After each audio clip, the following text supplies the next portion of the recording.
Y hay fallos de las Cortes Supremas que pueden partir en dos la historia de un país. En el caso de los Estados Unidos, quizás la Corte Suprema más influyente del mundo, no solo por lo que es Estados Unidos, sino por el peso que tiene en el propio país. En pocas naciones la Corte tiene un poder tan fuerte casi que en términos legislativos, casi que en términos de decir qué es legal y qué no.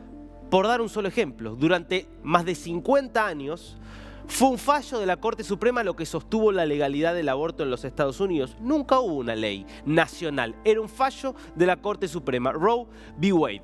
Bueno, esa misma Corte Suprema, esta Corte Suprema con esta composición, legado de Donald Trump, que nombró a 3 jueces muy alineados con sus ideas para formar una mayoría de 6-3, es la Corte que entre otras cosas revirtió aquel fallo de Roe v. Wade, permitiendo que cada estado decidiera si es legal o no abortar. Y es la Corte que ha decidido concederle al presidente de los Estados Unidos una inmunidad por sus actos mientras dura el mandato que supera todo lo que se conocía hasta este momento. El gran beneficiario, el gran ganador, se llama Donald J. Trump. El mismo presidente que nombró a 3 de los 6 jueces que emitieron este histórico fallo que vamos a empezar a analizar por las consecuencias que tiene para la política estadounidense y para el futuro de la relación entre los poderes del Estado. Lo primero, vamos a ver lo que fue este fallo, la presentación para entender de qué estaba hablando, sobre qué estaban fallando los jueces del máximo tribunal. Corte Suprema de los Estados Unidos, Donald Trump contra los Estados Unidos. Es la formulación porque Trump es el demandado por una serie de causas. Pero ¿por qué concretamente interviene aquí la Corte? Un gran jurado federal acusó al expresidente Donald J. Trump en 4 cargos por una conducta ocurrida durante su presidencia luego de las elecciones de noviembre de 2020. Así se presenta, así comienza la introducción del fallo.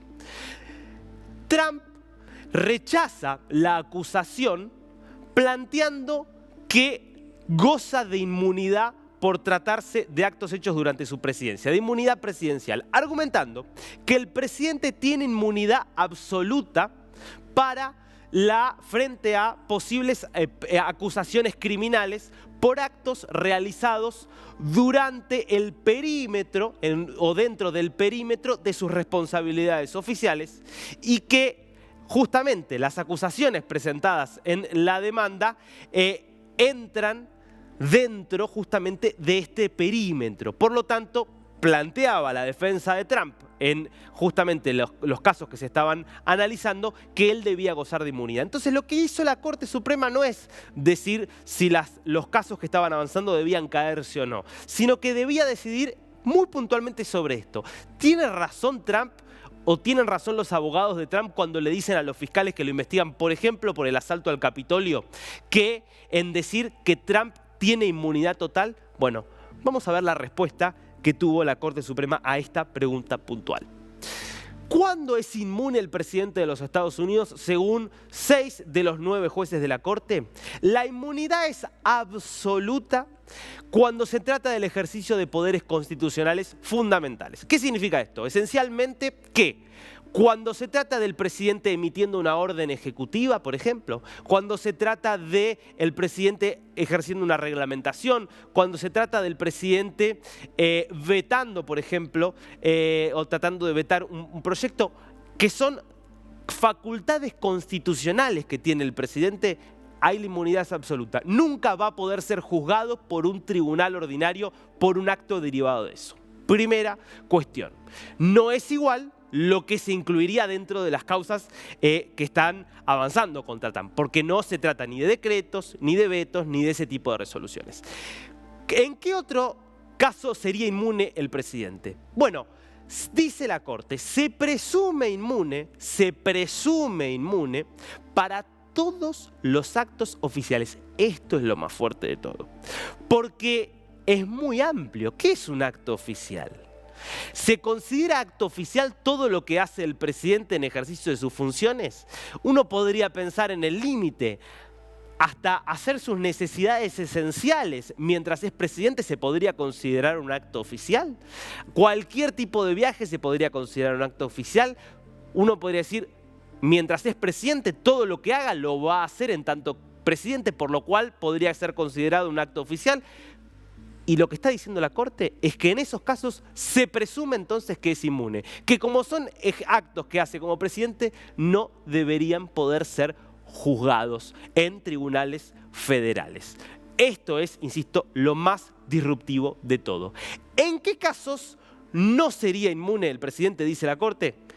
No goza de inmunidad por actos no oficiales. Uno podría decir, bueno, si el presidente sale de la Casa Blanca caminando y saca un arma y le dispara a alguien, sería muy difícil argumentar que ese es un acto oficial. Entonces, si el presidente por ahí en un accidente, manejando él, saliendo por la calle, mata a alguien o le provoca un daño a alguien, bueno, probablemente allí sí se pueda decir que no goza de inmunidad. Es casi imposible encontrar un presidente que vaya a hacer eso, porque lo que va a hacer el presidente es mandarle a otro a hacerlo por él. Y entonces, cuando le está mandando a otro, ¿no está haciendo un acto oficial? ¿No está haciendo lo mismo que cuando le manda a otro quizás a hacer un recorte en un ministerio? Por eso es tan amplio y por eso se habla de una inmunidad casi completa para todos los actos presidenciales. ¿Cuáles son las causas? Pasemos a otra pregunta. ¿Cuáles son las causas que podrían caerse a partir de este fallo? Bueno, esencialmente causas que tienen que ver con la interferencia de Trump en el proceso electoral de 2020, lo que decía al comienzo del fallo. Por un lado es interferir en el resultado de las elecciones en Georgia. Aquí lo que hizo Trump es, concretamente, llamar al gobernador de Georgia y al ministro que estaba llevando adelante el conteo de los votos en Georgia, porque ustedes saben que en Estados Unidos, cuando son las elecciones, cada uno de los 50 estados se ocupa de contar los votos que se producen en ese estado. No es el gobierno federal. El gobierno federal delega a los estados contar los votos. Y hay conversaciones que han quedado registradas en las cuales Trump les pide justamente a el secretario de Estado de Georgia, bueno, tenés que conseguirme 150.000 votos. No sé, fíjate, los votos por correo que fueron para Biden no tenían que contarse, tenés que contar otros votos, palabras más, palabras menos, en lo que para los fiscales es una intromisión que buscaba prácticamente cometer un fraude, que no se cuenten determinados votos y que sí se cuenten otros. Ahora, ¿no se puede considerar un acto oficial esto? Si vamos al primer punto, ¿no podría plantearse que es una conversación que está teniendo el presidente con el secretario de Estado de uno de los estados para ver cómo va la marcha de la elección? Bueno, la defensa de Trump va a plantear que este es un acto oficial y que por lo tanto debería ser inmune. La Fiscalía tendrá que encontrar la manera de decir, no, eso no era un acto oficial. ¿Qué otra causa directamente relacionada con esta? Bueno, todo lo que hizo cuando ya se habían contado los votos, cuando ya se había consagrado ganador a Biden, pero faltaba el proceso de certificación. 6 de enero de 2021, el Congreso se reunía y entonces debía certificar que efectivamente los votos que se habían contado estaban bien contados y que Biden le había ganado a Trump. Bueno, es el día que obviamente una turba para la justicia o para la fiscalía incitada por Trump termina asaltando el Capitolio. No es un acto oficial dar un discurso donde se habla de lo que está pasando. No es un acto oficial hablar con el vicepresidente y decirle lo que sea. ¿Qué le dijo a Mike Pence, el vicepresidente? No tenés que certificar la elección. Trump va a decir, todos esos eran actos oficiales, soy inmune por eso. La fiscalía tendrá que demostrar que esos no eran actos oficiales. ¿Cómo sigue esto?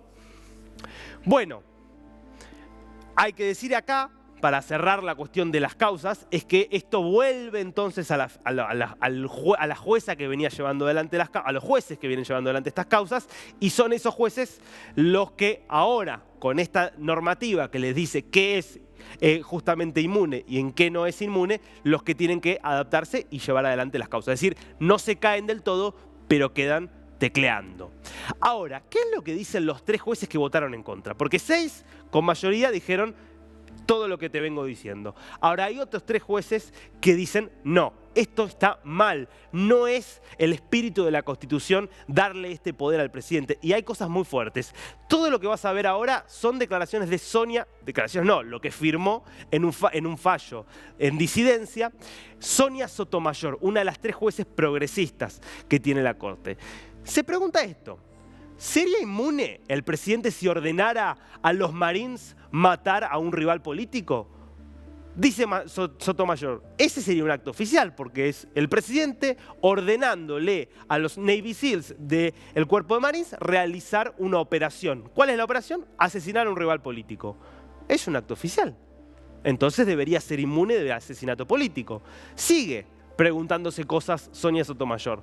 ¿Sería inmune el presidente si organizara un golpe militar? Si le dijera a la cúpula de las Fuerzas Armadas, bueno, tenemos esta amenaza interna, entonces es necesario que ustedes como Fuerzas Armadas realicen una operación militar por la cual cierren el Parlamento, tomen el poder y me entreguen a mí facultades extraordinarias?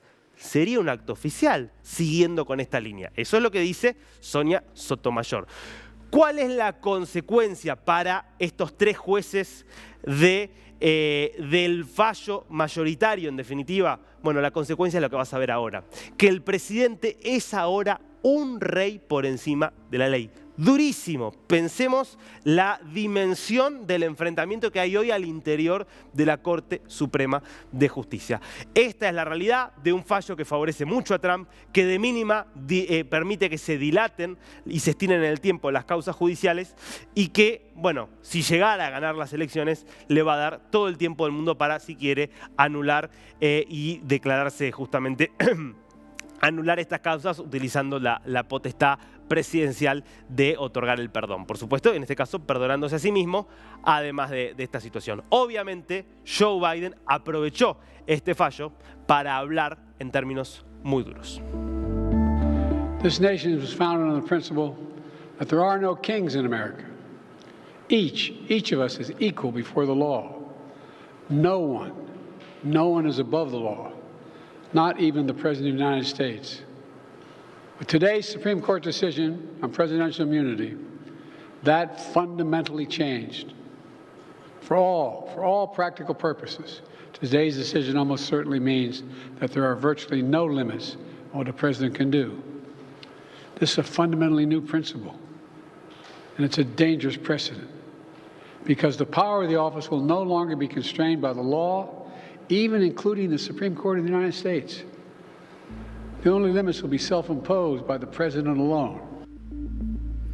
Donald Trump es un ganador de este fallo, no hay dudas, pero con esto cierro. Joe Biden también es un ganador de este fallo, porque de lo único que se estaba hablando hasta ahora era de si Biden estaba en condiciones o no de ejercer 4 años más luego de lo que había sido el debate. Te lo mostramos aquí, son los propios medios de Estados Unidos, los medios cercanos al Partido Demócrata los que planteaban esto. Ahora el debate se corrió, está todo centrado nuevamente en la figura de Trump y en cómo Trump puede ser o no una amenaza a la democracia. Así que Biden se muestra preocupado, pero en el fondo también celebra este fallo de la Corte.